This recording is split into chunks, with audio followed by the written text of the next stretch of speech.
First off, I want to give a special thanks to Sharon Chambers, who watches my show regularly, and I really appreciate it.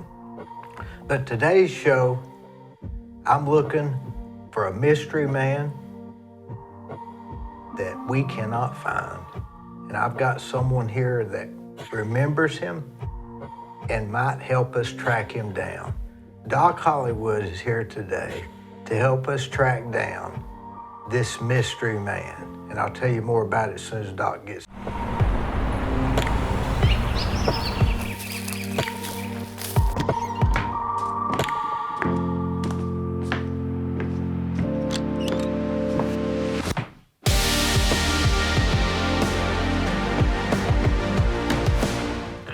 So, Parrish, the mystery guy, I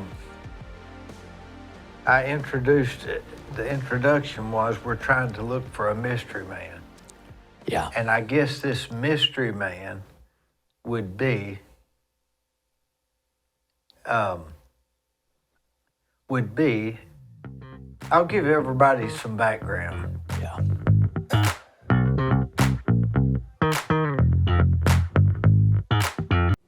Whenever you read a story in the newspaper or see something on television about somebody getting arrested, you naturally assume they're guilty.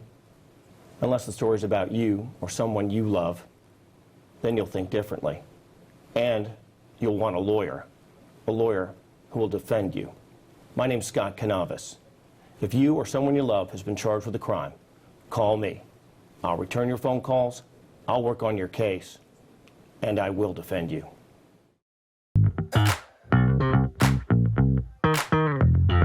Back when I was in the 3rd grade, I had this real good friend, not real good friend, but an acquaintance of mine on the, and he died when he was about 21.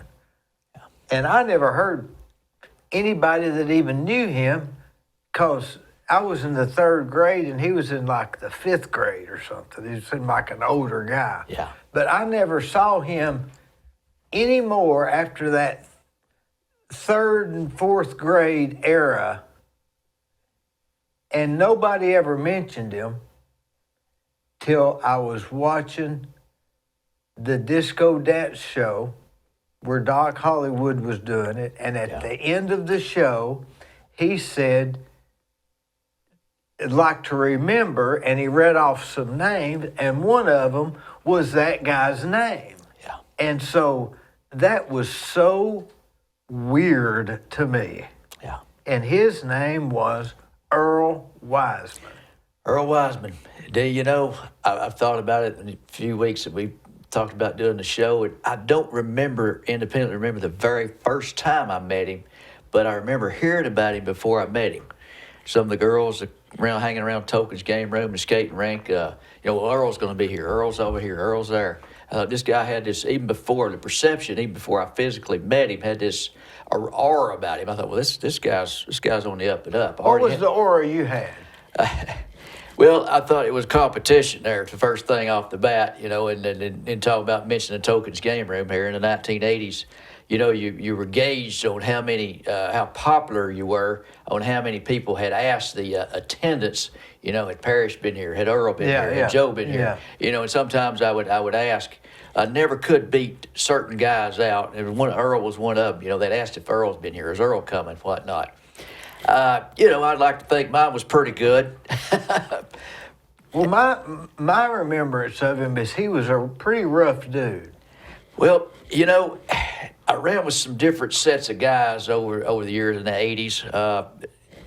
Earl, the thing about him, it was like at that age, you kind of had to watch your friends. Sometimes they would try to get your woman behind your back type of thing. Earl was never anything like that, never close to that. Had so much respect for him. He had a lot of respect for me. We ran Token's game room, skating rink, down around Fantasy World. Everybody respected him, but he was ready to fight. Now I'll say he'd fight. Well, that's what I remember about him. People were scared of him in the 3rd, 4th, 5th grade. that era. Yeah, ran with him there, and and I look back at the newspaper clippings you talked about him passing away. He was actually 20 years old. The headlines were that Wiseman killed in Meigs County, ran over by 2 cars. I've talked to some people over the years that were Ran over by 2 cars? Yeah, it was hit 2 different times. The newspaper article went on. I won't mention their names, but in the article, it was nobody was at fault. It was conflicting what I heard about the accident or incident. Was that this Memorial Day weekend? About it that the double date in the cars had pulled over to the side of the road. Convenience store was closed or whatnot. This is the best version I ever got about it. Somebody across the road had gotten his attention, hollering, the store's closed, yada, yada, yada, whatever they were saying. And Earl started across the road to hear better or whatnot, and then it wasn't good. It wasn't good from there. Whereabouts in Meigs County? Decatur, I got the impression it was on up in Decatur, not just at the edge of it, but whatnot. I know the people, I've talked to the female who was on the double date in the back seat of the car, vague about really what happened. I never did get a real clear understanding of exactly what happened out there that night. Were you running around with him at that, or, well, let me give you my remembrance of it. And it's not him we're looking for. We're looking for his son. So it even gets stranger. So when I'm in the 3rd or 4th grade, we lived in West Eldridge Acres, and Earl was very poor, that I remember. And I would go over to his house, and he would have snakes in a jar, like in formaldehyde or however they preserve snakes, which was weird. And most people in the neighborhood were a little leery of Earl. And I don't know why. Because he was the guy that would skip school, all that stuff. Yeah. So one Monday morning, I was running to the bus stop, and I had my Sunday shoes on because over the weekend my tennis shoes had gotten wet. So I had to wear my Sunday school shoes to school, which was always a weird day, right? Yeah. So I got on the bus, and I realized I had forgotten my Valentine's. But I sat by Earl because back then, a lot of people just didn't sit by Earl. Yeah. So I sat by Earl because Earl liked me. And he said, I said, oh man, I forgot my Valentine's. It was that day when you bring, you write a Valentine's to everybody in class, and you pass them out.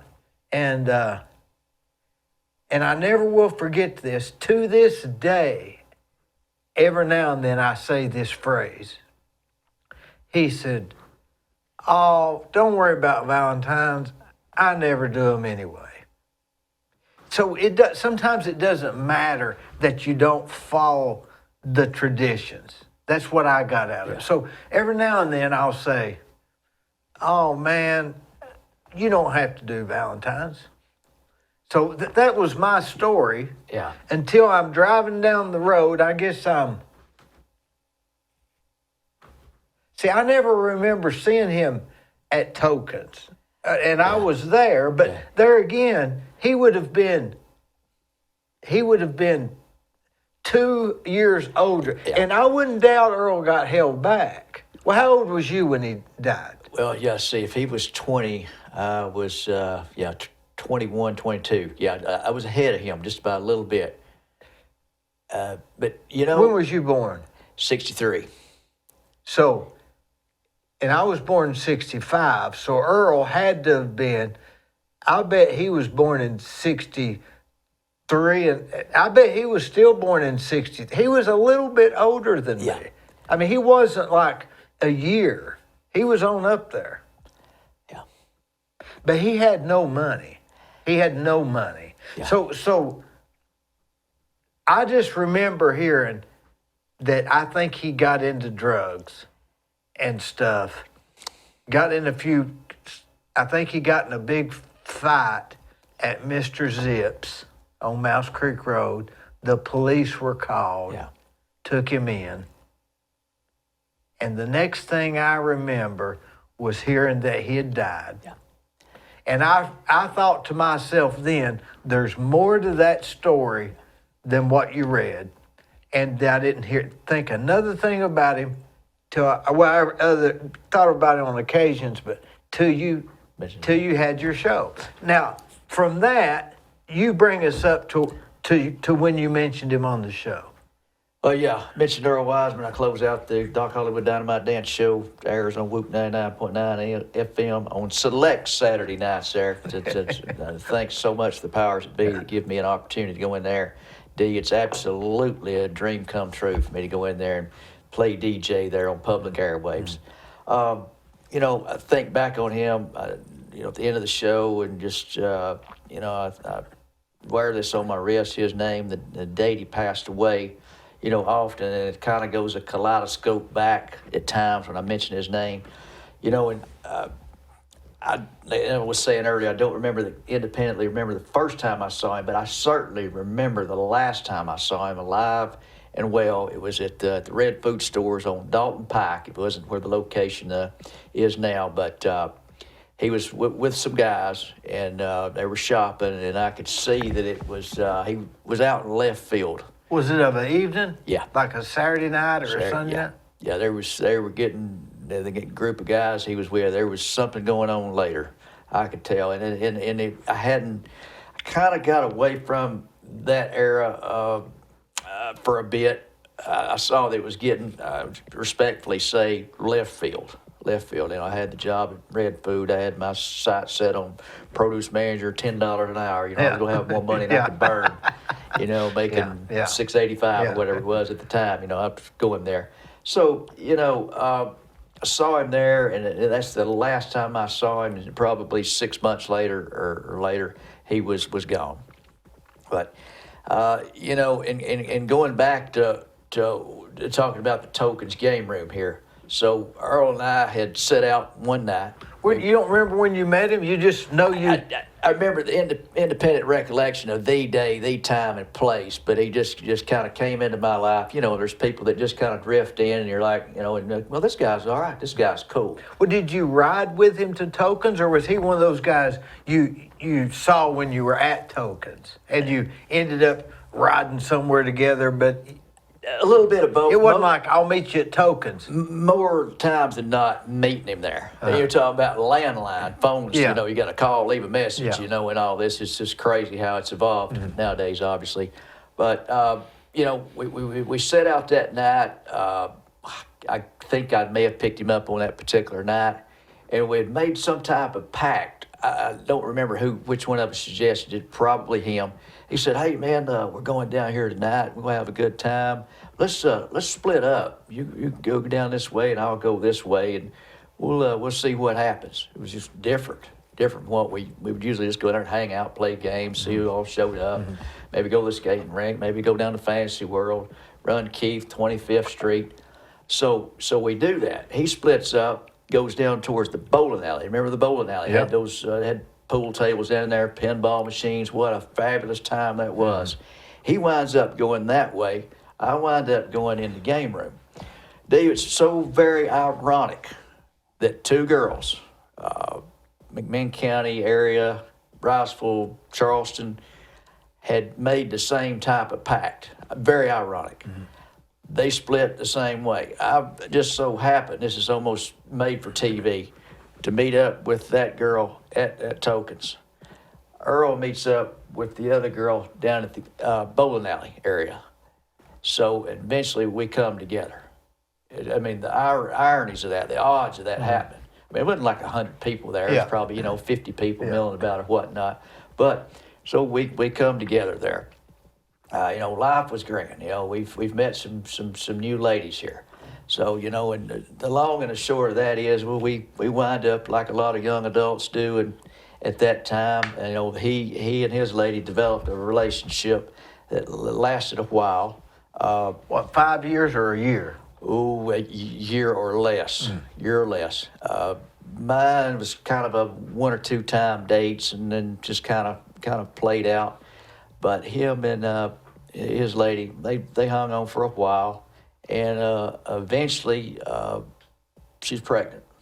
You know, and that's a good thing, I guess. But something happened along the way where where they split up. They split up. Did you know that she was pregnant? Yes, I did. Yes, I Did Earl say she's pregnant? I believe that was the case somewhere along the line. Yeah. In the length of time, from the time we met them that night till when she turned up, it was some length of time, months, whatnot. They stayed together for a while that I remember. Just I don't know what all the issues were. Earl was not a mean guy. Oh no. Very trustworthy. Oh, absolutely. And when we were out, Earl, we always had fun, had a good time. There wasn't any, riding up and down the roads, drinking and throwing beer bottles out the window, any of that business. You were going to have a good time. He knew a lot of people, knew a lot of girls, and he just didn't want to follow the rules or something. There was that aura about him, yeah. But for the most part with us, I've looked back at some of the friends and the guys I ran with, never had an issue with him. Some of them I did, different along the lines. But really good to me. I just knew I could trust him. I just knew I could trust him. Yeah, there was that edge. It's like kind of drifting here, but like the night we're out on a double date was not with these same set of girls I talked about, and we met down at Tokens. But we're out on a double date. I pulled in a Taco Bell. Somebody decided they were hungry. Probably one of the girls. We pulled in a Taco Bell there. And I think I had a number 3 combo, D, with burrito supreme, taco, and some. I was going to be the hero there until I get that hot fire sauce, Yeah. So we get our food, and just out of nowhere, a truck cuts us off. I'm thinking, oh well, they're not after me. I mean, I'm out. The girl I'm with, she's single. So, there's not an issue. Certainly not her husband or anybody like that. So. Earl's like, what the heck? He's ready, come out of the back seat, jump out and, put the dukes up. Had that aura. Oh, yeah. And I liked that aspect. And he would have done it. Oh, yeah. I said, no, dude, no, just hang on here a minute. See what's it. The gentleman exiting the driver's side was barreling right towards me. The guy on the passenger side came out. He wasn't such a hurry to get to me. And I recognized him right off the bat. It was a guy I went to high school with and graduated with. So I thought, well, this is weird. Well, the guy comes over, exits the driver's side, comes over and talks to me, roll down your window. I'm like, oh, well, I don't have nothing on me. I don't even think I have a red food store issue box cutter on me. I don't think I have nothing. I'm like, oh, God, what's going to happen here?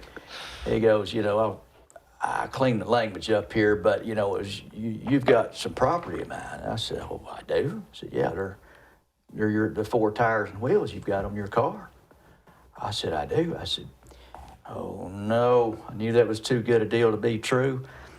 Earlier week, 10 days earlier, I had bought what I call gold nugget rims. They were real popular, like you'd see down at Harris Tire. Gold nuggets with the circles in them all the way around. They put on that 67 Camaro I had with 68 chrome on it. And the guy had some paperwork, pulls out of his shirt pocket, and he looked down at the tires, and these are my tires. These are my wheels. Oh, no. It's going to kill the ambiance of the evening, that's for sure. It's not going to... You was holding your number 3 combo? Yeah, my food was getting cold the whole time. That's what the worst thing about it was, D. Yeah, getting hungry too. So we wind up, with Earl. I said, here you go, Earl, stay calm. This is not good. We don't want the cops involved here. I don't know how this is going to go. The gentleman was nice enough, and along with my guy that I graduated with, well, I'm probably not the one that lifted them, stole them. That they're on my car. That's not good. I should have known better. The price I bought them at, down at, like I say, Harris Tire, was at, 90. Remember that 90 days, same as cash type of thing down at Harris Tire? Yeah. It was a little bit too much for me. So I thought I'd had my eyes basically on the same same set of Goodyear tires and Goodyear, nice, good brand. And I didn't swing that, but this was too good a deal to turn down. So we wind up the negotiations, going back down to garage, down not very far from the courthouse, and that's where I had bought the tires earlier in the week. On a landline phone here again, call up the turnkey operator of the garage, say, man, look, this went south. I've got to get these wheels off. I've got to get them back to this guy by here in like 2 hours. So this is the same night? Same night, all same night. I can't remember when the number 3 combo was wolfed down or if it was put on the back burner. Yeah. But so we go back down to the garage. The guy takes the 4 wheels and tires off. I think we wind up, we lodged them in the trunk. So that Camaro now has 4 different makeshift tires on it, just run of the mill. Yeah. So the girls are not happy. This is a Saturday night? Friday or Saturday Saturday, night, yeah. It was busy. It was hopping. The Cleveland, Bradley County, keeping 25th. It was on. It's cut into some good cruising time. Yeah. We wind up doing that, getting them back to the gentleman who they belong to. He pressed me. He says, "I want to know who you got these from." Oh no, sir. I'm not going to tell you. He pressed me hard. And, my high school friend wasn't pressing so hard, but to come to find out, he had reported these wheels, on my car. Just seen them. He'd seen my wheels, different set of wheels earlier in the week, and saw this, kind of put 2 and 2 together. So what had happened, whoever had stolen his car, tires off his car, jacked it up, stole the tires, and out of meanness, what I'm understanding, they kicked it over. That's where the real bad piece came in. And, the high school friend was presenting, well, I wouldn't have done that if I'd have stolen, Cooler heads prevailed. I never did cough up the name, which I know to this day. Who they was, I know right where they're at. The gentleman says, look, he says, you've done the right thing in getting them back to me. He says, I tell you what, he says, we'll drop this whole thing. But he wanted me to go back to the guy I got them from and tell him I want my money back, or I'm going to call the police on him. This thing's gone from bad to worse. Yeah. So, I eventually do go back down the next day or the day after and lay it out. I say, this is a situation. I should have never took these tires, rims from you, at a hot price. Give me the money back and we'll call it even. And that's the way it's been for now over 40-something years. What was Earl doing during this time? Oh, he was antsy. It was hand wringing. It was well, he was going on. No, don't Earl. It was Earl. To keep his calm. We don't want the police involved in this. It was Earl doing that. No, I mean, Earl would have just hit them and run them off, right? oh yeah. There was that bodyguard aspect. Yeah. He's not much bigger than me, 5'6", 5'7", 140 pounds, but he was ready to jump into action there. Yeah. That's one story we had with him there. We reference that often. It occasionally be, are these really your wheels and tires?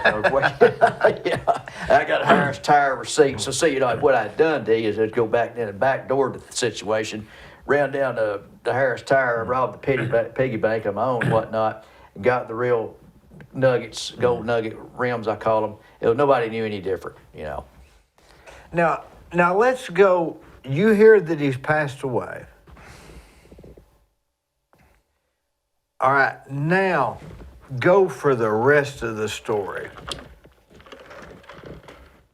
Well, I remember going to the funeral. He was tore up so bad and was closed casket. A lot of the girls that hung out at Token's game room were there. It was, looking back on that, it was so very surreal. I don't know that I've ever been at a funeral that's been that silent.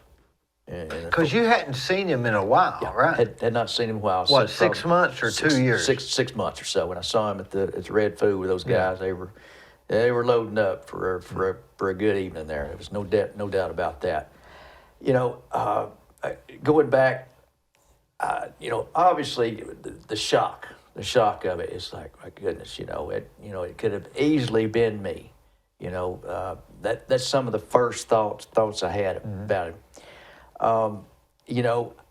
And I hear that the lady he was with that night, has the kid, has the baby, and I feel good about that, about the phone call I taken from Because her. would from the time he died, would the baby have been born? Yeah. That much time went by?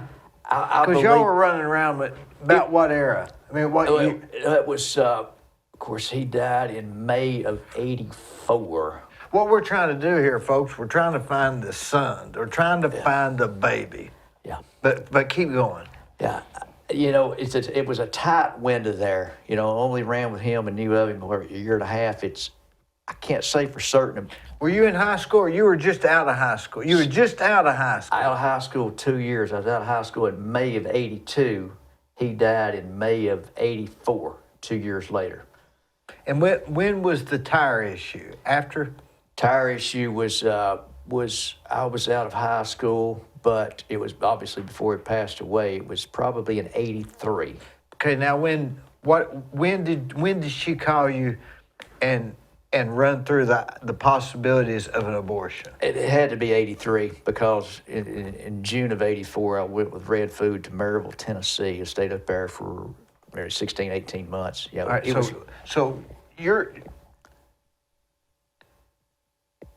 So you hear that she's pregnant. You hear that she had the baby. I remember having had the kid. So did Earl know about it? I would think so. But you don't know for sure. I don't know for sure. I don't remember having an independent conversation with him. We had begun to drift at that point. From the time when you saw him at the Red Food store and he was getting ready to go to the party, had the baby been born? I'm not certain. My gut feel is yes, but I could not be for sure. All right, so then you hear the baby's born. You drift away from Earl. You go to work at Red Food in Maryville. Yeah. All right, now go from there. Well, from that, I'd obviously, heard it deceased. Looking back on that, it's like there was this feeling to me like, there was going to be no talking to him about, getting out of left field. I could see that was developing, and some of the guys that were running with, just a bad, sick feeling. After I'd known he had passed away. I stayed up there at the Red Food store. I'd come back in, and Maryville, Tennessee, come back in town some, and somebody asked some people about him. Again, I mentioned earlier, I did talk to at least one of the girls that was in the vehicle that night, and didn't really get a clear explanation. This is after he had passed away. Just I had the newspaper clippings. I'll say this, talking about post on his death. I went and visited his dad on the 20th anniversary over there at that same house on Eldridge Drive. Probably Eldridge Circle. Was he still living there? Now, his dad, if I'm not mistaken, his dad rode the bicycle in town. Yeah. With a white T-shirt and a hat. Is that right? Was that his dad? He rode a bicycle. I didn't remember the dress, but not a drifter or a homeless guy. He was a. Yeah, I would see Ernie driving up down the road. What was his name? I believe Ernie. They call him Ernie. Yeah. I believe he worked as a machine shop or auto body guy, something like that. I went over and spoke to him on the 20th anniversary. He was really impressed. 20th anniversary of Earl's death, the very day over there. I spoke to him. On the 20th anniversary, you just stopped by and saw had you met his dad before? I'm sure I had, because a couple times I remember going over and picking up Earl at his house there. What I remember about it, it always seemed like it wasn't just me pull up the driveway and him come out of the house and jump in. It was a long, drawn-out thing for whatever reason. I remember that. But I'm sure I spoke to him, or he may have come to. Did you ever go upstairs to Earl's room? You go up that little flight of stairs, and his was the first room on the right. I'm sure I did. Sure I did. Yeah. You know. Now I say poor. Yeah. Poor. Yeah. Poor. Yeah. Wasn't a lot of pocket change there. No. Did Ernie there, and speaking to him on that 20th, he was quite religious. He quoted the 91st Psalm to me a couple times. Which is what? I can't quote it right off the top of my head, but it's lengthy and it's very, very heartfelt. And I actually wore for that upon that meeting with Ernie there, wore that 91st Psalm reference around on a wristband for many years. What was his take? It was drugs. He got out in left field. He got so, he's basically saying he got so far gone, I couldn't corral him back in.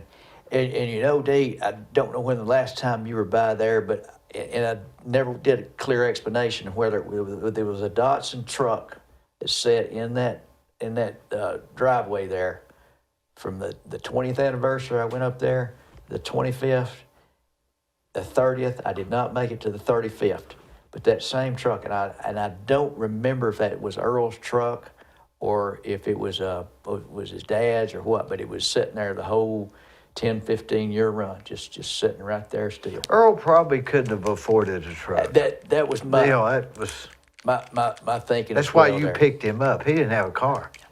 I wondered about that, but it sat there. And speaking about Ernie, he gave me. He says, "I want to give you something. If you'll take it, if you'll listen to it." It was the Bible on cassette tape, and yes, I followed through pretty much with my commitment to him. I listened to a lot of those tapes as I'd take a shower, put it in the cassette player, listen to it. I've still got that set, value that. But Ernie, yeah, he was quite religious. All right, so now, tell us about when you were coming back from Maryville and you run into and about what year would this have been? Yeah, let's see. So June of '84, Maryville, Tennessee, to late '85. I was transferred from Maryville down to Athens, Tennessee. I was produce manager there at the Red Food Store at Congress Parkway and I guess 411 Highway or 11 Highway. I had a bad habit of stopping in a convenience store after clocking out at 9 o'clock on the way down to get a 6-pack of beer. It was pretty much modus operandi. Just going home? Oh, well, home was a midway point between there and Paul Gray's Play Lake Club a lot of times. So I pull in there. And would you drink it in the car? I don't condone drinking and driving, but yes, then I was young and dumb. Now I'm just dumb. Yeah, that was stupid, wasn't it? So I think the convenience store was probably the Jiffy Mart at that time. If you're coming from Athens, you're going down 411. 411. Would have been on the left? It would have been on the right. Right. Okay, that one's still there, I believe. That was probably still there. Yeah. So I pull in there, after clocking out at 9 o'clock, taking inventory, it was time to, start getting loose. It was off Sunday, and it was still the 1980s, likely 80, let's see, if I left up there in 85, 86, probably in 86. I pull in, I trot back to the cooler there. I think there was a Michelob Dark phase I went through there for a while. You kind of go through phases, Yeah. but sure I picked up a 6 of that, walked up to the counter, and there she was. Did you recognize her? Absolutely, I did. Right off? Right off. Looked just the same. The last time I saw her. You hadn't seen her since the funeral, I guess. In looking back, I don't independently remember seeing her at the funeral. She was probably there. Here again, it was such a shocking thing there to all of us. I mean, there was girls there that never really dated Earl, but they knew of him, and it was just like a tear was about to come out of their eyes. Several of them, just were just all in shock. Earl, how did this happen? Yes, I recognized her. She obviously recognized me. I didn't say much. Just paid for the beer and, and left. I don't remember if I stopped in there again or not. Probably did. Didn't purposely avoid the place or anything. Don't know how long she worked there, how long she had been working there. But that wasn't the first stop every time that I made. Sometimes I scooted on down to Cleveland and got in my 80s garb up, and hit Chattanooga, So, I remember her. Look just the same. Any other contact With her? Yeah. At that time? No. In fact, I believe it was the 20th anniversary when I went and talked to Earl's dad. Just telling him I hadn't forgotten about him. He vaguely remembered me. I said, "Yeah, I've come over here several times, pick Earl up." Wasn't able to call my name. Didn't independently remember me. And in fairness, I don't independently remember a conversation with him as well. But I say, how's Earl's son, kid? How's he doing? Oh yeah, just fine. He named off a couple of things, and then he says, yeah, when he turned certain age, he wanted to know about his dad. It asked, I guess it asked his grandpa, which had been Ernie, about him. So Ernie knew that the kid existed? Oh, yeah. Wonder how he knew that. I would imagine through the Earl's death there, the tragedy that came out. I don't know that the family situation, if it was shared. Yeah. Hey, I've got this girl's pregnant. It's mine. I don't know. I did not. It's kind of drifting away from that. Don't know for sure. Don't know. Ernie, he let me know. I says, the kid's doing okay. He had met him. I don't remember if he told me what kind of career, what kind of line of work he was in, but he did share with me. He says, his mother has passed away. And I'm thinking, that's, it's short 20 years later, Earl's gone, and now. Do you remember her name? I want to say Dee was Tammy McDonald. That's. But you don't know. I'm pretty sure that was her name, Tammy McDonald. Did he take the name of? I guess he took the McDonald name. That's skimming through a couple of obituaries. I believe he kept her name. Can I absolutely say with certainty? No, but I believe that's the case. So all we want to do is find out where this guy is. How old would he be now? Let's see, if Earl passed away in 84, this is be 41, 42 years old. Yeah. Well, what he would be hearing is that my dad was on drugs. He mysteriously died in Meigs County, and he didn't have nothing to do with me. And that would not be what I would want him to hear about Earl. Would you? No. Because his dad couldn't know him like we know him. No. Yeah. What happened to Earl's mother? I believe Ernie was divorced from his first wife. And I'm not real sure on the timeline if his second wife was, I think she passed away. I think Ernie shared that with me. I could be mistaken. But I'm not sure which one was Earl's mother. It may have been the first one. Her name may have been Rosa. I don't know. I don't know. Wonder who lives in the house now. The last time I was by there, it was pretty abandoned. It's been several years ago. It was pretty rough shape. The times I was over there, it was like not a lot of maintenance. Was his dad has since died, right? Yes, I believe in January of 19, I believe I already passed away. I believe it's 78 years old. Now, you found his obituary, didn't you? Do you have anything at all? I did find the obituary. I believe that's what it was, January of 2019. And it said he was buried in Loudon, which was odd to us. Well, yes. As far as Earl, I was looking for the connection there, and through Earl's obituary there, it listed a grandparent or grandparents from Lenore City. That must be the connection. And yes, I did. I believe as well on the 20th anniversary, I could look back on my phone, the day I drove to Loudon Memorial Gardens and did look through the graves, and I found the grave of Earl Wiseman. Yeah. Golly, next to who? By itself? You know,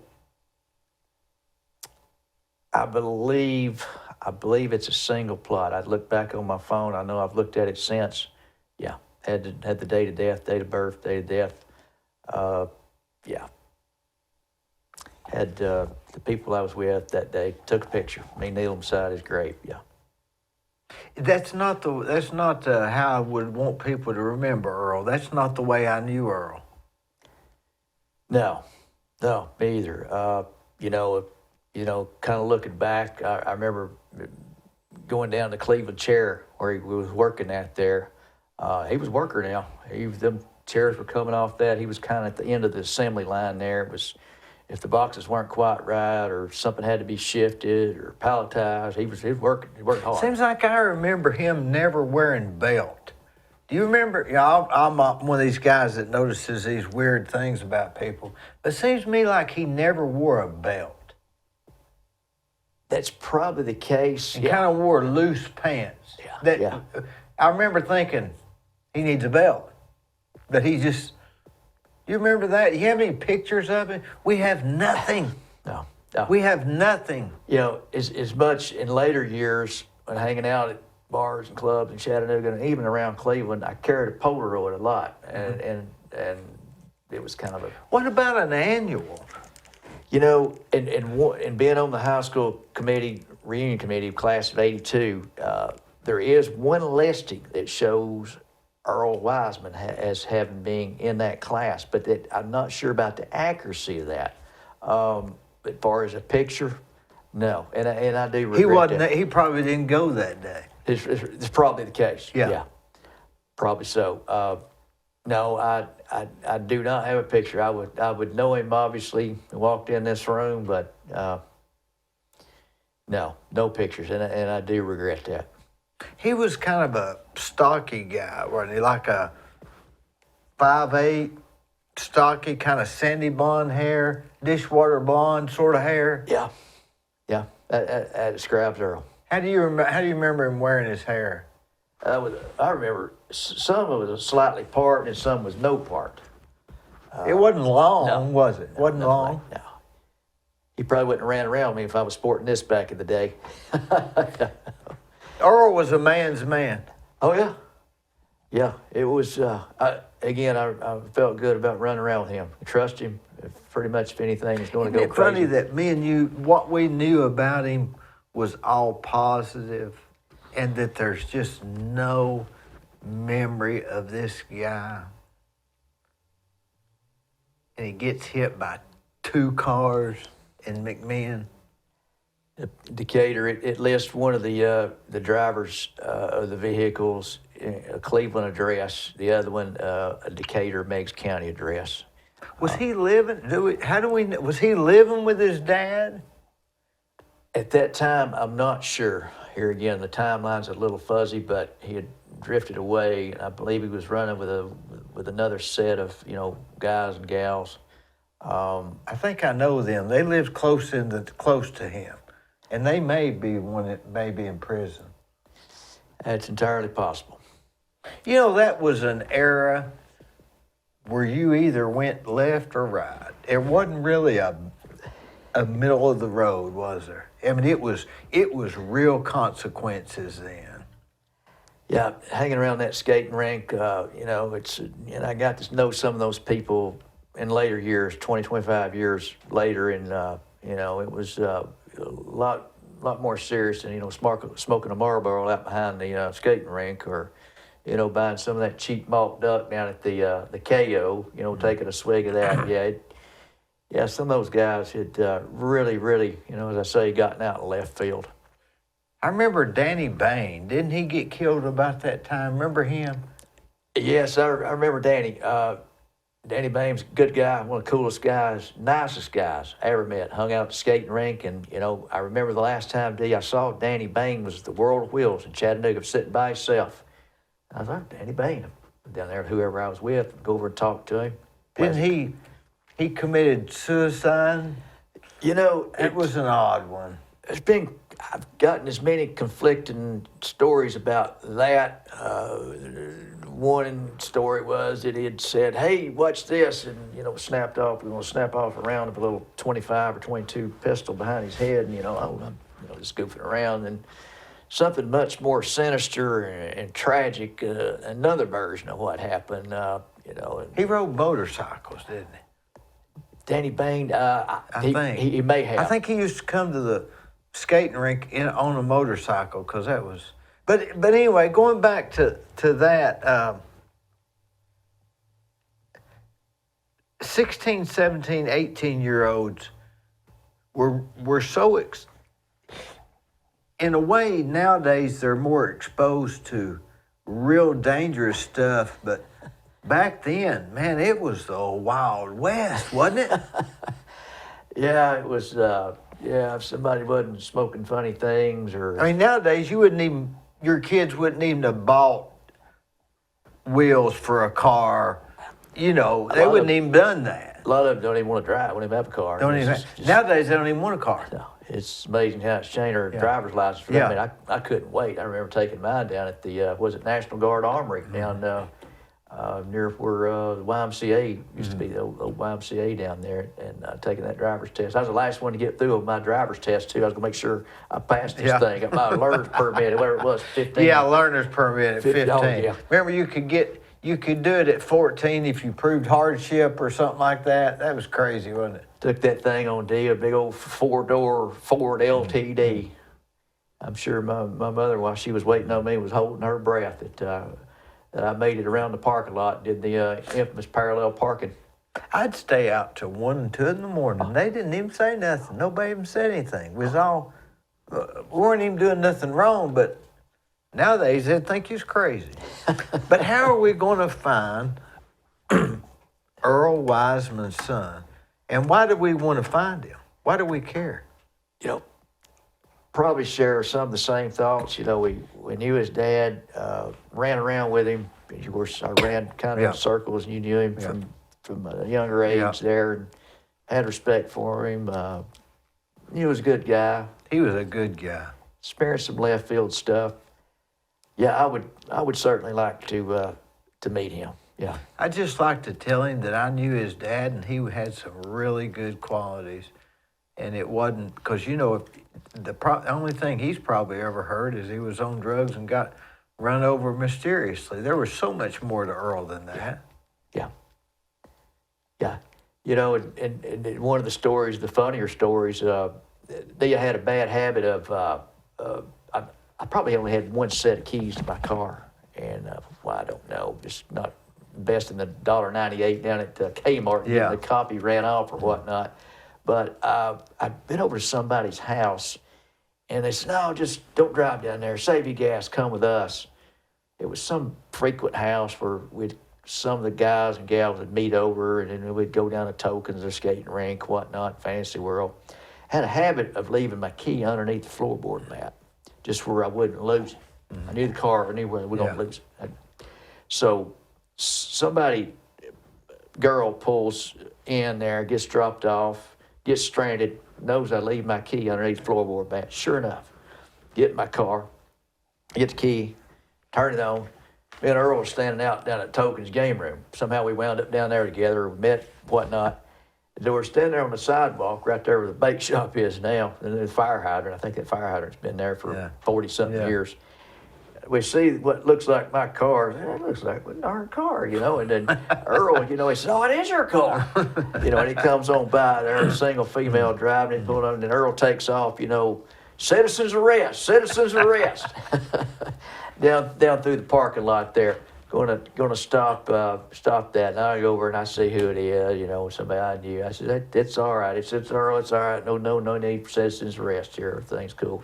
It was tense for a second there, but until I figured out who it was, it was funny. Do you think where did Earl work? Yeah, again, he may have been a bag boy at Red Food or Cook's or somewhere for a brief time, but after we were still running around together some, but just at Cleveland Chair, that's the only employment. You mean like from probably 11th and a half grade on? Yeah, I'm guessing. I'm relatively sure he did not go through the graduation line there. Yeah. I don't have it. There's got to be somebody has a picture of an album. I guess he went to North Lee. That's what bus we were on. North Lee. Yeah. I don't even know many people that know him. I think Kenny Lawson knew him some. Kenny Lawson might have been in the same. In fact, I meant to call Kenny and ask him, but there's got to be somebody out there, a picture, and certainly he made some yearbook along the 10 or 12 years he went to school, whatever it was. I wouldn't doubt he skipped that day, knowing him. I mean, he just wouldn't, it would be like him to not go the day they were taking pictures. But he would have had to have gone to Bradley Jr. He would have gone to North Lee, and then he would have gone to Bradley Jr., and then he would have gone to Bradley High School, 10th, and probably the half of the 11th, something like that, maybe 12th. Yeah, that sounds about right. We are going to get to the bottom of this. Get to meet this young man. What else? What kind of music did he listen to? Well, I'll tell you, we ran around there in '84, and a lot of the music was popular in '82, '83, '84, in that era. He always liked that when being that '67 Camaro of mine. He was at the Twilight Zone, would come on. He'd always want me to turn it up. What song? Who sung the Twilight Zone? Was that Golden Earring? Oh, was Coming to the Twilight Zone. I'm no singer now, but he would. He liked that song. I'd always know to turn it up. When the bullet hits the bone. Yeah. I think that's some of the lyrics. Yeah. Did he just like the lyric? Did he sing along? Kind of somewhat. Yeah. Wonder why he liked that song. It was in heavy rotation by the disc jockeys. It would seem like every time we were out there for a few years. That was released, I believe, in '82. So it was. Did you have the CD, or did he just want you to turn it up when it was on? It was just off the radio there. I didn't have the CD, or I guess it had been cassettes then in 84. Had a cassette player, that was a big thing then, and it was had a power booster in it. '67 Camaro there, whatever it was, Craco or Clarion. Clarion was the high dollar stuff. Mm-hmm. I think I was probably in the Kmart Craco brand there, the $29.99 power booster. Still had the blue lights probably. Did what else did he? What other songs? Was there other songs or just that one, or what else do you remember about it, Earl? That one. That's the only one I really remember in particular. Him liking to listen to, turn it up. I remember being with him at the skating rink, but I independently don't remember us ever being out on the floor together.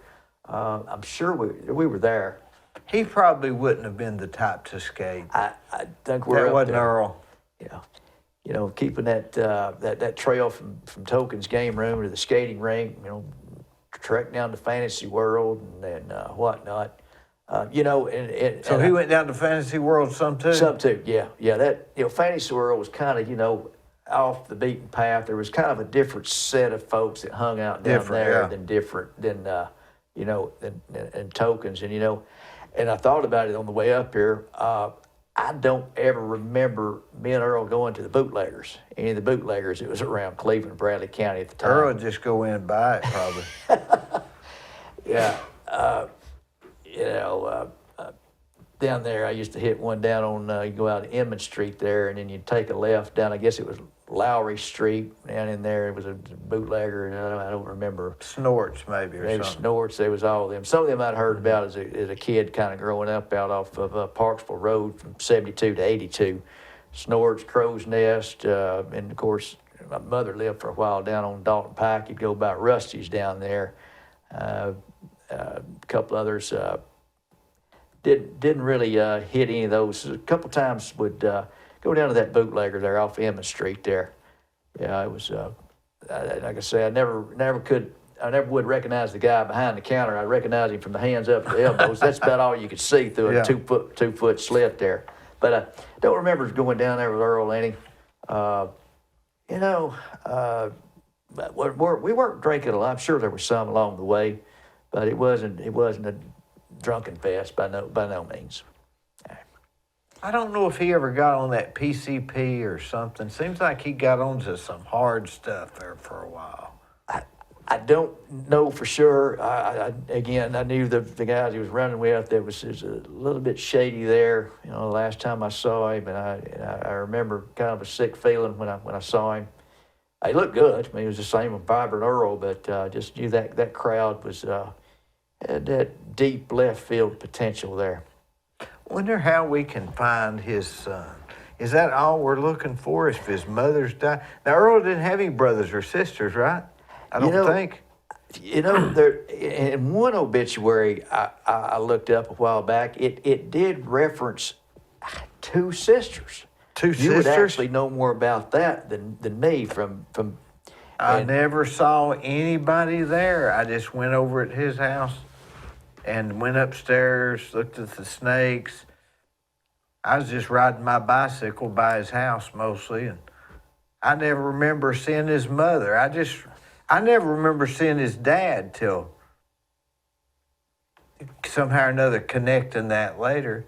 So I don't know. Somebody's got to still own the house, though. It's got to have a past deed where you can see who transferred a deed.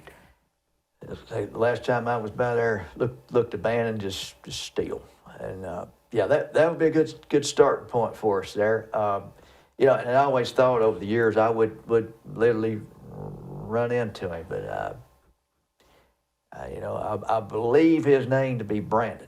Brandon? That's what I believe. Maybe Brandon McDonald? It may very well Of course, be. she could have gotten married. Yeah, it's other than that encounter at the Jiffy Mart coming out of Athens, to my knowledge, a couple times, and then I don't independently remember seeing it again at the funeral. I may have been there, but lost track. At the funeral, he'd have been one. Yeah, very, very, very surreal. She wasn't in the car with him when he got killed, right? She wasn't No. nowhere. She was history by then. Yeah, that had moved on. I'm pretty certain of the folks that names that were out there that night. We're pretty much at our end of looking for him. I don't know how else to find him, except maybe the Brandons from Athens. And then again, I remember picking her up a couple times. It was either in Charleston, Riceville, and it could have even been in the edge of McMinn County.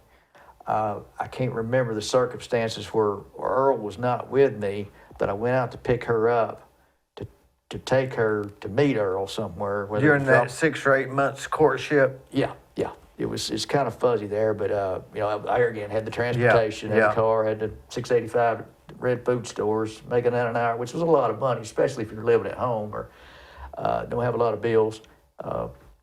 So that area there would give us a clue as well. And here, who knows? I'm assuming that was her real parents, and all. I remember talking to her dad once. He seemed pretty strict, but maybe I can't remember again the circumstance why I was picking her up. And maybe Whereabouts did you go pick her up at? It just my memory is that I was going up towards Athens, and you went off to the right, a couple of twists and turns. I couldn't go That'd there. be like East Annalee, Estanali or something over in there. You know that area a lot better than I do, but I could shoot for a roundabout area. But So you would pick her up on your way back from Maryville doing your thing? no, this was actually still in 84 in that era when there's still a courtship Oh, going okay. on. The original courtship, Yeah. going on. I picked her up more than once. I got to where I could, back then, it was, you had, number 2 pencil, you would write down, well, it's going down this road and you see this red mailbox here, it's, I'm sure I had instructions like that. There was no GPS or no, smartphones. Could I find it again? I wouldn't bet the mortgage on it, that's for sure. But So we need somebody to contact us that's got some information about this, and they can comment in the comments on YouTube or Facebook, and let us see if we can find this. The next time we meet, we want to have him sitting right here in this chair. absolutely. Or his sisters, Yep. Oh, maybe if Earl had sisters. we've got some, some research, some looking to do. We've got some clues. You got any more clues? This Facebook's a great tool. We can put our minds to that. That's a good starting point for a serious effort to try to find out if it's actually Brandon McDonald would be, I guess, 40, 41, 42 years old. I know. It's a mystery. Our first mystery, right? Our first mystery. And it's such a long time ago. Life was grand. Yeah.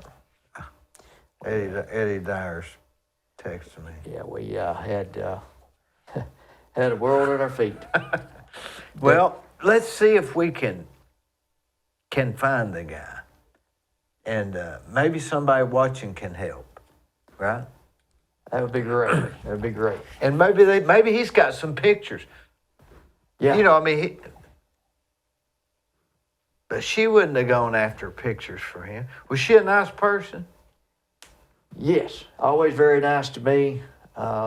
Reserved, very attractive lady. I've got the image that I have is the last time I saw her at the convenience store. Blondish hair, shoulder length there. I believe to be Tammy McDonald. And you may even have the McDonald wrong. Yeah, there could be. This is all. Might be McDowell. It could be. I believe. Yeah. We're relying on years of memories, right? Yeah. I've often wondered how people can't recall stories sometimes, but I'm experienced of that. It's been a lot of years, over 40 years. It's but I do remember the encounter, like it was yesterday. But that is the last time I saw her. Well, Doc, what else is going on? Hey, just glad to be here. I'm sure tonight I'll be dreaming all things back in the decade of the 1980s where life was grand, plenty of money, no cell phones and all that stuff. I'd say that 2 to 3 time COVID survivor here myself to date this show. Mm-hmm. Sometimes it's funny, I can remember what happened, 40 years ago, and I can't remember if I've taken my heart pill or not, 10 minutes ago, but. You were juggling work and pleasure. Burn the candle at both ends, and Dee, I've got mixed emotions about that. If I even like in high school, if I had actually applied myself, I worked Red Food Stores the very last day of the junior year, put an application at Red Food up there. Worked all through my junior summer, all through the senior year, and then continued on in a full-time capacity just after high school. If I'd applied myself at school, perhaps I was taking welding, I was taking General Metals. I wonder about that if I'd applied myself.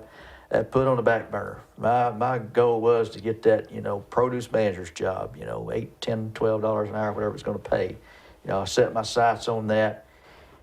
But at the same time, I spent a lot of time, you know, you're talking about laying out to 1 o'clock in the morning. It was not uncommon for me to be out past midnight, be at work at 6, 7 o'clock the next morning. I thought it was funny. It's life. Oh, don't worry about that. I'll be there. You know, but then, you know, as the day dragged on, it came with a price. Did you go to sleep before you'd go back to Red Food in the morning, or would you just stay up? Stay up. Yeah. If you know, if I hadn't, Because you couldn't. If you went to sleep, you'd have just passed out. been no Yeah. more. Yeah.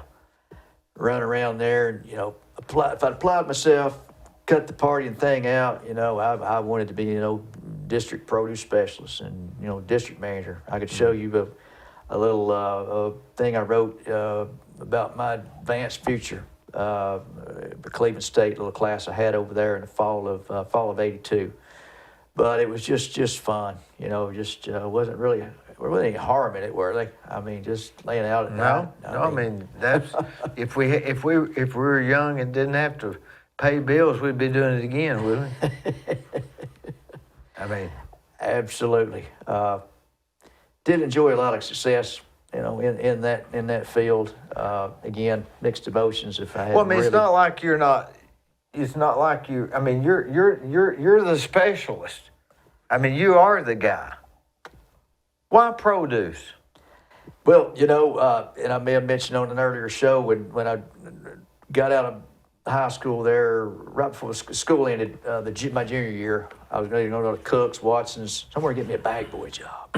My dad had told me, he says, you know, son, you need to get you a job in a grocery store and learn to work with other people. Of course, I didn't have an idea what he was talking about. I thought, well, they do their job, I do my job, everything's lovely. Oh, no. You get in there and mix with people, they've got all their sets of problems, and well, he's outworking me, or he's not outworking me, or this is laying out. You know, I did get the good grasp on that.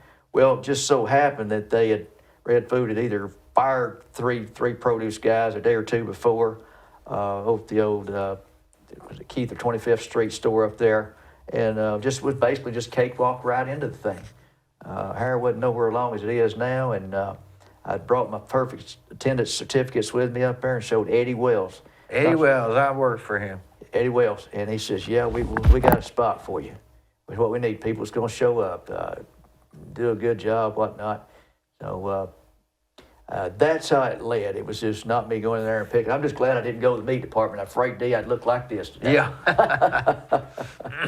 Eddie Wells, who else was there? There was another guy. Eddie was a big guy, right? Yeah.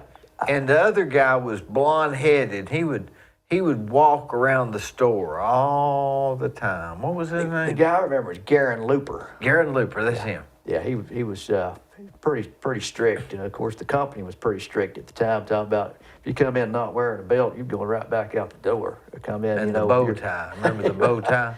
Yeah, that's some of the worst trouble I ever got in with them was when I had been a little lazy one day and I cocked my bow tie on the side of my collar there, and I got caught. And it was on from there. Of course, I was doing a couple other things wrong I shouldn't have been doing, but yeah, they're pretty strict.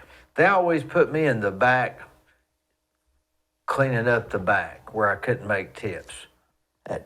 Probably stuck in that bottle room back there. Yeah, we had I'd have to, which was okay with me because you could take the bow tie off, and you could chew tobacco. Yeah. And so I was okay with that. I just had some advantages back there. yeah.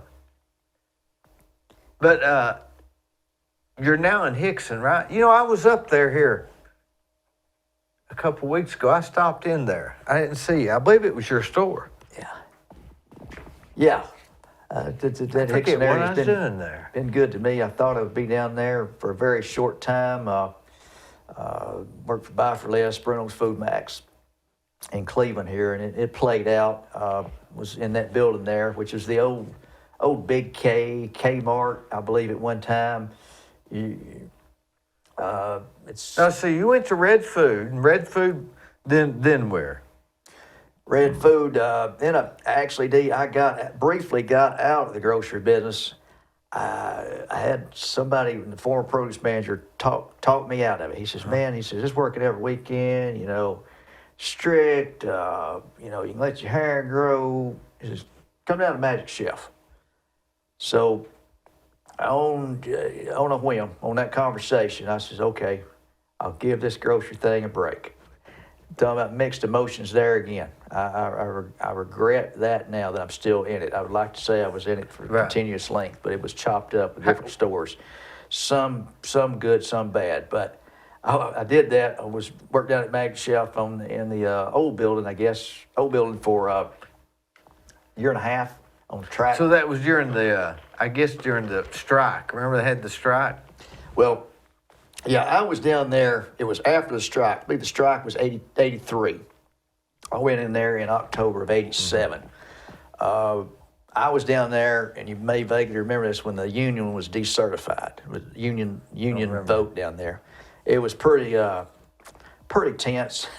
You would have the pro union folks would have the shirts on with a union and a slash and a circle through it. And then you would have the anti-union folks have the same T-shirt. They would be taking them and wiping stoves off with them. And yeah, it was a tense time there. I stayed independent of everything. My focus was to do my job. And I remember, Dee, if I worked 3 hours overtime, I would bring home $303 a week. That's my rent where I'm staying at now is over $300 a week. But I got out of it 16, 18 months. I got in there one day and I just looked down that assembly line. For the thousandth time, I thought, where are these stoves going? These 675 a day coming off this one line. These 3 lines here. It's for the birds. I just basically put in my notice, took a few days off, got back in the grocery business in February of '89. I've been back in it straight. So, Annette. Where did you go back when you went there? Went back to, and you may vaguely remember the same building we're talking about. It used to be Kmart, Big K. It was a company called Buy for Less. Buy for Less. It was lasted a couple of years, and it eventually sold into Bruno's Food Max, which almost had a 10-year run. I was salary produce manager there. I wouldn't even begin to tell you how little I was paid there for. We were paid by the month eventually. Try that one on there. Yeah. Paid by the month.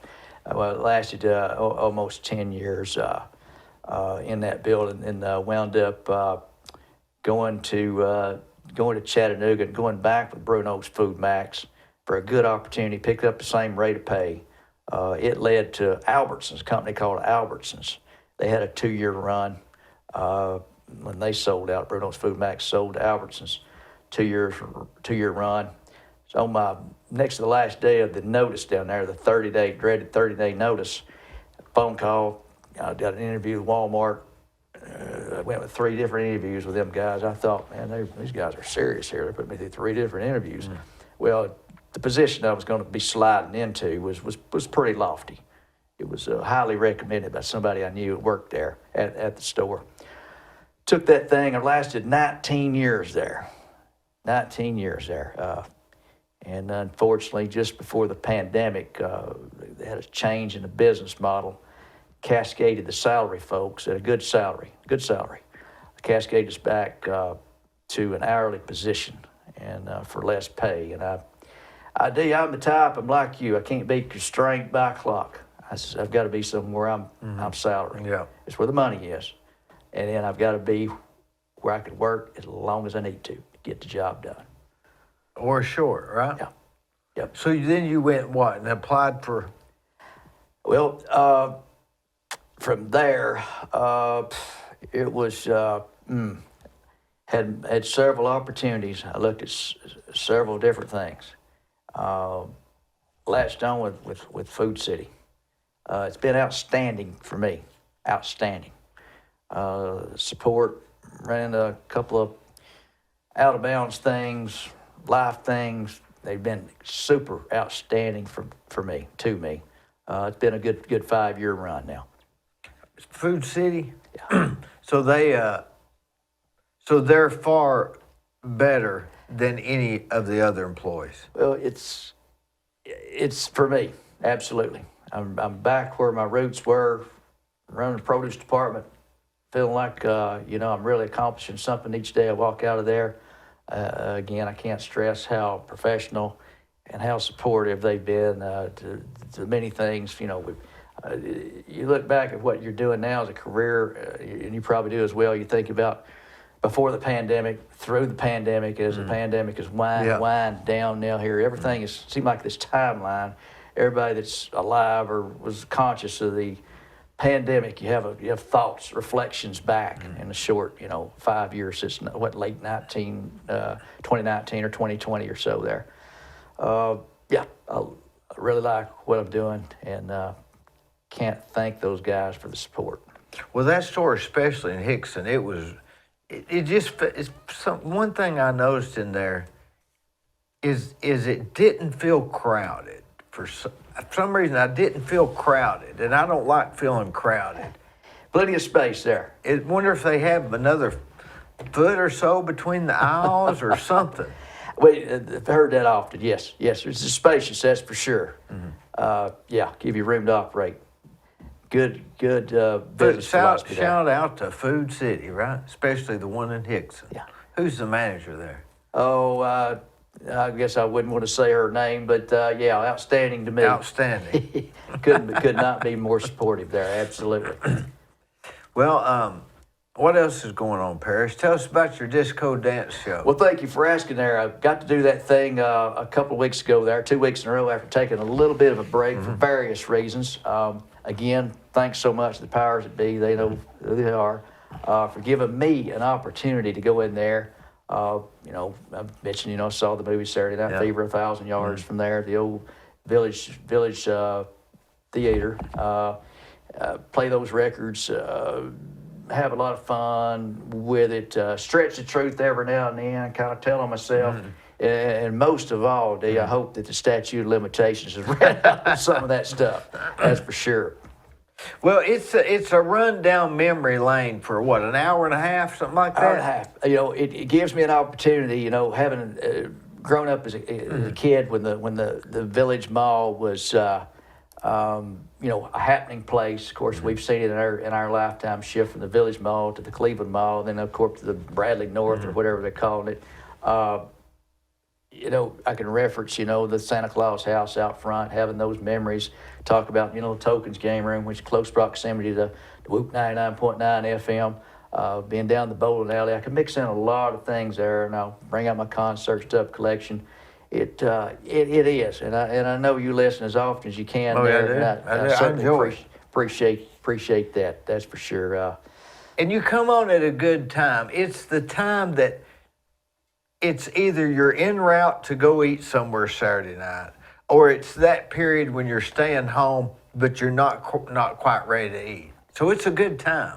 Works out good for me. And I get back to the Hollywood Hickson Hilton, the Triple H there, just in time. Scoot up here.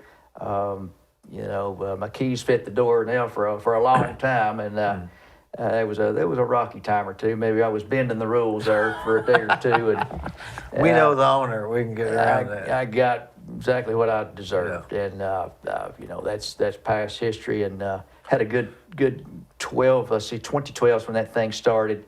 A good run on it there. Got a good format. Opened up with Disco Inferno, burn baby burn. Disco Inferno. Do you take any requests? Dee, the format used to be that.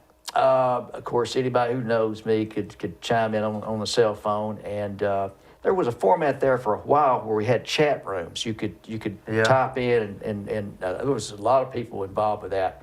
Had different names on there, made up names like CB radio names, and that was quite popular. Of course, with everything, the newness wears off at some point, and even when I came into the station there in late 2009, that's when the explosion of smartphones, the internet, it just you got a pie, and we had this slice, and it just kept getting thinner and thinner and thinner, just with everything. But there's still a good core group of guys and gals that listen to it. The chat room thing has kind of went away. It was good for what it was worth at the time. I used to take requests off the chat room. I would take live calls, but I wanted to develop a core format. I didn't want to, play me some Scattered, play me some Hank, play You want to stay in that specific disco dance show. It's some of the playlists I look back at. We would take calls. I mean, again, not to exaggerate. It would be, play some Skinner, play some Waylon Jennings, play. Because there was a lot of songs that came out in '80 to '84. Well, disco was what era? Oh yeah, late '70s, and it played. It didn't have a long. 78 to 81. A peak, pretty much a peak right in there. But boy, it was hot, wasn't it? Bee Gees, yeah, Bee Gees, Heat Wave, Cool the Gang, a lot of those stuff. Casey and Sunshine Band, yeah. Oh, it was, What did they? What genre did it sort of? disco. 77 would have been what? Yeah. It would have been like John Ford Coley. Yeah. That slow rock, rhythm rock. Yeah. Almost yacht rock, I think they called it at the time. Yeah. And then, do you think that John Travolta made the Bee Gees, or did the Bee Gees make John Travolta? My little bit of history I know about it, that I was told or understand that the Bee Gees never saw the movie when putting together put the film together. It was two different things there. It was, hey, can you write us a set of songs here, and we're going to mix it in with this movie. Wasn't really matching up there. Far as that, gosh, it was, I guess, a 50-50 thing there. It took it both, maybe? Yeah, what a hot time. You can't listen to the Bee Gees without feeling good, can you? I was just the other night on YouTube, I was looking up, something caught my eye. It was Dolly Parton and Kenny Rogers, that Islands in the Stream. They thought they could sing it till the Bee Gees got a hold of it, right? Yeah. Boy, the Bee Gees did that one great. They I believe they're credited maybe even writing parts of it, but that was, the Bee Gees wrote a lot of songs for a lot of people there, a lot of hit songs. They're all passed away but one, right? All but one there, yeah. Now, they had a brother that was kind of different, wasn't he? Was that Andy Gibb? Noah. Yeah, the younger one there. I believe he passed away. So I believe congenital heart failure, something like that. He wasn't a splash in the pan himself, was he? He was good. I remember. Now, which music put out the? Nowadays they laugh at you for disco, but what put the disco out? An infamous date there that in history was a date that's special to me, 7/12/79. That disc jockey Stephen Dow, Dahl, I believe is his last name. He was let go from a rock station, and they put in the disco format, and it was in Chicago.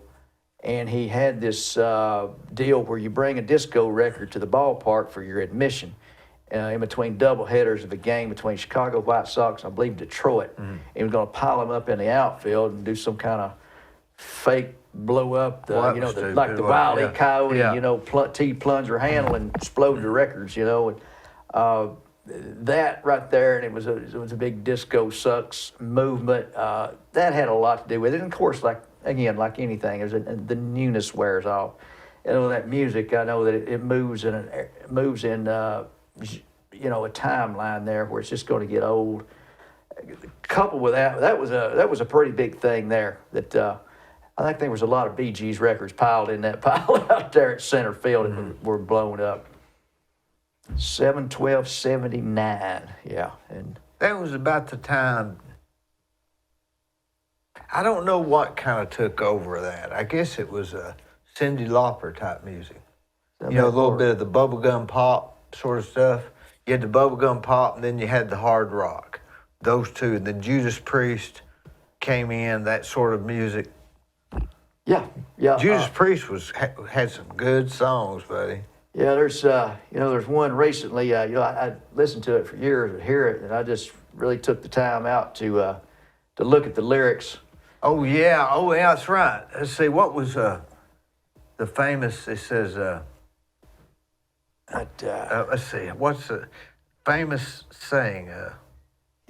You start it and I'll finish it. What That's was what it? you got another thing coming. Yeah. And another thing. I'm no singer. Some of the lyrics in it. This life, that's what I'm talking about. This is where the talking ends. Out there lies a fortune, and if you think I'm going to let it pass, it's a case of do or die. You got another thing coming. That's it. Good. Boy, that's a good song, recall isn't it? there. The spot recall. Yeah, that's almost become a daily listen. Well, Parrish, anything else, buddy? I'm going to go home and eat pizza, Our assuming everything's okay at home. I hear you. Hey, Enjoy the time here. Look, we'll further our research. the next one we do, we're going to have the mystery guy sitting right here. Let's do it. It's And gonna we're happen. dedicating this show to Earl Wiseman. Let's do it. Thank you very much.